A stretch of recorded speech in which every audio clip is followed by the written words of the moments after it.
Hi, everyone. Welcome to the next short attention span webinar. These are sponsored by the Sales Challenge. You can go to thesaleschallenge.com for more information.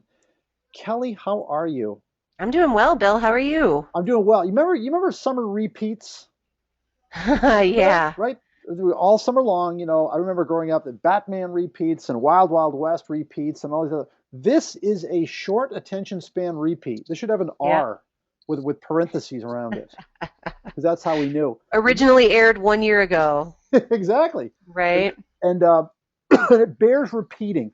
This is a very important time of year. You will be seeing this in mid-April, if not early April. Very important time of year. Why? Because of the selling cycle. The work that we do over these next 3 months will pay off the following 3 months.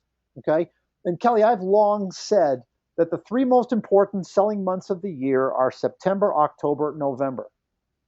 And I say that Yep. because the work that people do then, or the work that they don't do, will affect how their year ends and how their new year begins. This, I Yep. believe, is the second most important 3 months of the year: April, May, June. Because what are we doing, Kelly? What are we creating in that time period? Well, again, you're building a foundation, again, as you said, for the following 3 months. So if your Mm. April, May, and June are chock full of research, activity, identifying prospects, and beginning to reach out to those folks, that will mean that your summer isn't full of, oh dear God, there's nothing to do and no one's around, and you make all kinds of excuses and you make all kinds of killer assumptions that we talk about all the time Mhm. that will make for a very grim, not only a grim summer, but a grim second half, and then therefore, domino effect, a grim 2014. So what's it going to take to get there? All right, number one and number two, focus and a plan. You've got to be focused in on this. I think you've got to basically, I think what we're saying here, Kelly, is you got to buy into this, right? Mm-hmm. That you have to say to yourself, it's a finite amount of time. I am going to create a plan that is going to run for the months of April, May, and June. I'm going to run that plan faithfully, religiously, diligently, persistently for that 90-day period. Okay, that's where you start. I'm committed to this. I'm buying into this. It's also going to take diligence. Why? Well, if you ever joined the gym, gone once or Mm-hmm. twice, and then you wake up and you go, yeah, I don't want to, and it all falls apart. Absolutely. So the diligence, it's those days. They used to say, the most important workout days are the days you wake up and you really don't want to do it. Well, the most important days to follow this plan are the days where you say, yeah, I think I'm going to find something else to do. You also, once you've got the plan, you're running it with diligence. Kelly, we're also talking about accountability here. Why is mother of soon to be four? Why is accountability so important? Well, again, it's just that kind of that notion of somebody holding your feet to the fire. It's one thing, going back to your gym analogy, it's one thing to say, okay, I'm going to go to the gym 4 days a week, but if there's a trainer or a friend waiting there for you to meet you there, Yeah. and your gym bag is packed and it's in your trunk and your snack is packed and everything's ready to go, there's no excuses. There's no, not only is there no excuses because someone's expecting it from you, but the same thing goes for accountability. You can't just say to your boss, sorry, I didn't get to it.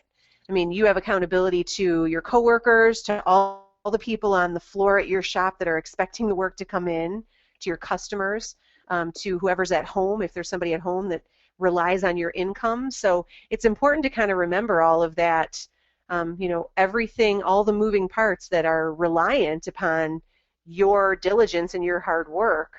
And if you're an independent person that doesn't have a boss, then it's important that you find some other method of accountability other than a boss, screaming down your neck, like asking you where the work is. It also takes that motivation. And motivation, we say there's two types of motivation. There's the carrot and the stick. The carrot being, if I do this for 90 days, I will get not just good business, but you know what? I'm going to buy myself something. Or maybe you want to motivate your sales reps with this kind of a short-term contest. The stick is to say, if I don't do this, and this is where the accountability comes in, then there's going to be repercussions. So then how do you do it? Kelly, who are we connecting with? Three steps: connect, reconnect, pursue. Who are we connecting with? Well, again, connecting really should pertain to anybody that we're actively pursuing right now. Mhm. So if we, again, spend April, May, and June identifying the prospects and creating the plan, this is actually the step in articulating that plan and actually taking action on that plan, which is I'm going to create multiple touches to prospects and possibly even some customers. But I'm going to make sure I have a letter that I'm really pleased with. I have an email script that I really like. I have voicemail scripts that I'm really happy with. I am going to spruce up and perfect all of my communication, all of my outbound communication, and again implement that. I'm going to make 10 calls a day or whatever those numbers are, whatever that looks like to you. It's making sure that you connect. When it's about reconnecting, this is about reaching out to possibly lapsed customers, customers that you haven't done business with in a while, or that for whatever reason have kind of slipped through the cracks. Maybe they did a bunch of quotes and it's time to really investigate what's happening with all of that quote activity, but it isn't resulting in any live jobs. But the point is, the only way to really, really effectively sell and be there for your customers is to communicate with them. We cannot sit back on our laurels with those famous old words like, oh, they love me, they would never send the work anywhere else. Again, talking about killer assumptions, that's the kind of assumption that will that will scoot you right out of a major, major account because somebody else will swoop in and take that business right away from you. And then And in we're terms of pursuit, if you want to kind of use like a Moby Dick kind of reference here about the white whale, this might represent to you a big opportunity. So one of those, I've always wished I could go after X client, but and then there's all kinds of excuses on the back end of that, but they're too big. Everybody calls on them, that kind of thing, where you may just decide, okay, this spring is the time that I am going to identify two of my dream customers and come up with a plan to at least do my best to say I did everything I could to land that account. What am I missing, Bill? No, you nailed it. You nailed it. Absolutely. And that's where the plan comes from. Who am I going to call? What are my prospects going to be? How many new leads am I going to follow? We've got customers, Kelly, that set weekly goals. I'm going to start this many new prospects a week. We've got customers also that will set daily goals. This is how many calls I'm going to make at minimum every day for the next month, 2 months, 3 months. I mean, that's actually what the sales challenge is in large part, isn't it? Yes, it is. It's just that it's that daily accountability and that daily activity. Yeah, and it's common sense because that's what works. Mm-hmm. It's the same thing as saying going to the gym. I'm going to do these kinds of reps. I'm going to do them this often. And as you say, you point out that you're going to hire a personal trainer to stand over you with a cup of coffee and count to 20 Yep. while you're sweating. So that is how to avoid your summer slowdown. Kelly, I hope you are getting ready for your summer slowdown, but yours is going to be a little bit different, right?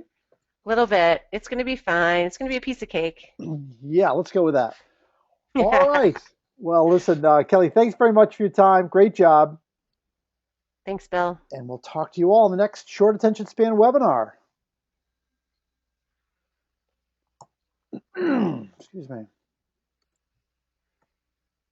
All right. This one